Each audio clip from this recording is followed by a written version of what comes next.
Hey guys, and welcome back to KLW Reptiles YouTube channel.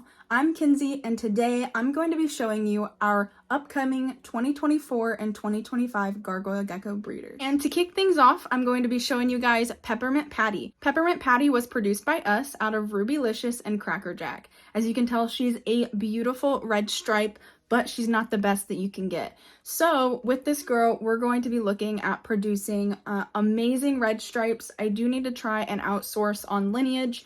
In this video, you guys might notice that a lot of the geckos that I have held back come from Cracker Jack. Cracker Jack is our arguably nicest male that we have, and so therefore I've kept a lot of his babies. Now I will need to diversify our lineage and diversify the blood that we have breeding here, and I plan to do that over the next several years and bring in some males that are unrelated to a lot of these females. Don't worry about that.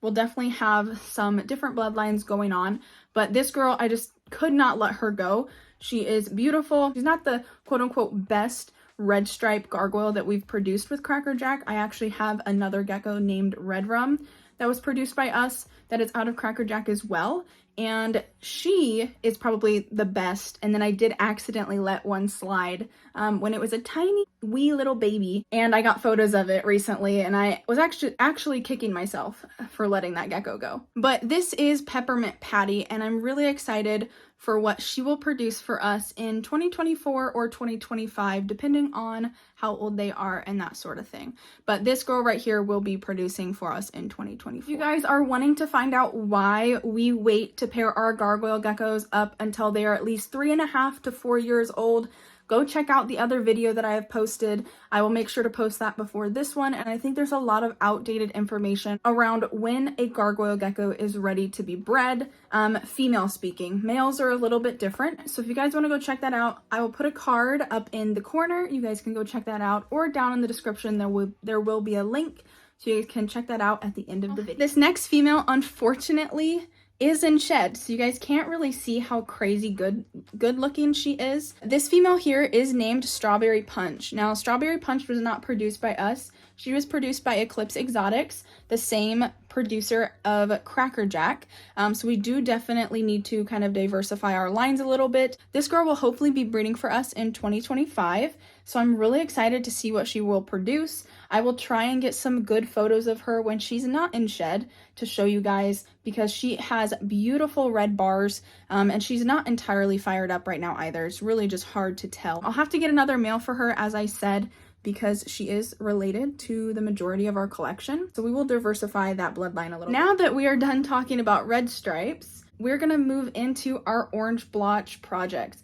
Now, our orange blotch projects are probably one of the main projects that I am trying to improve over the next several years. And a little backstory for you guys, the whole reason that I got into orange blotch was kind of on an accident. We had Cracker Jack and Pumpkin Patch, and Pumpkin Patch is a orange blotch female that we have, and they produced awesome and absolutely fantastic orange blotch babies. This is Ghost Pepper. Ghost Pepper will hopefully be breeding for us in 2025 or 2026. This lady is a bit smaller and a bit younger than the rest of the geckos that we have here today. I'm really excited to see what we can do as far as our orange blotch projects go.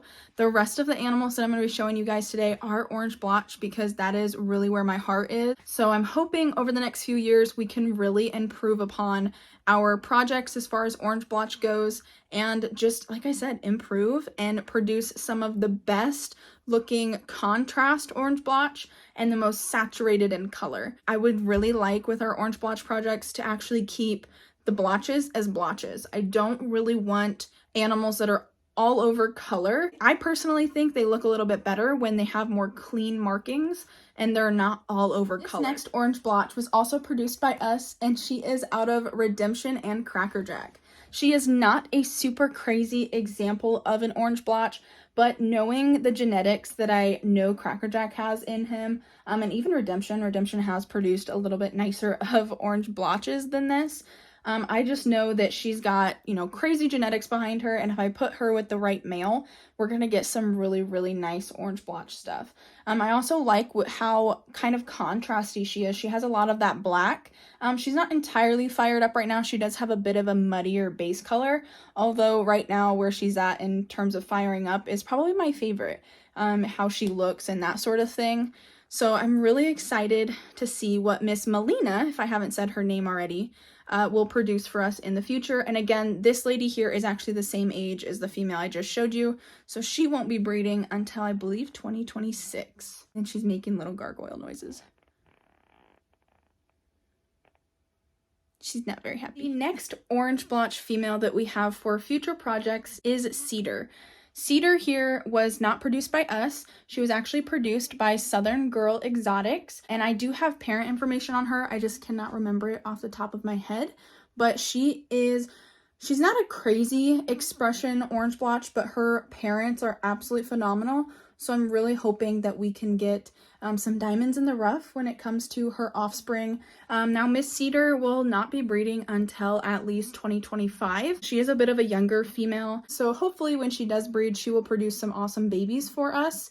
And she's a bit jumpy, so I'm gonna go ahead and put her away. This guy's name is Filbert, and Filbert was, again, not produced by us. He was actually produced by Oaklawn Zoological.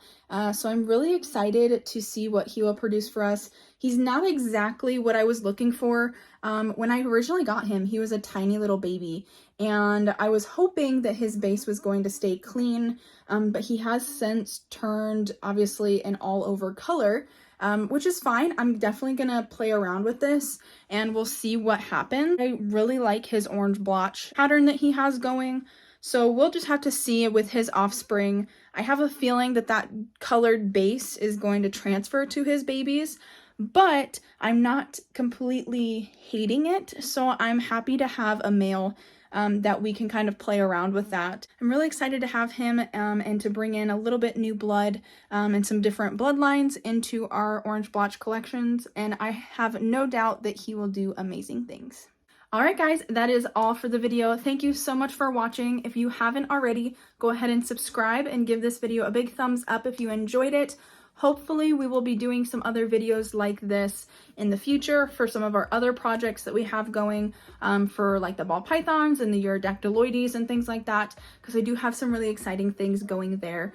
But thank you guys again so much for watching. If you want to watch the crested gecko version of this video, I will go ahead and link that down in the description box as well.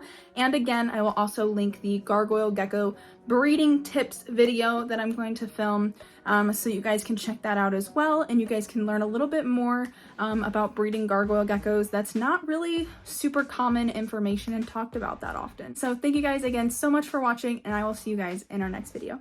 Bye!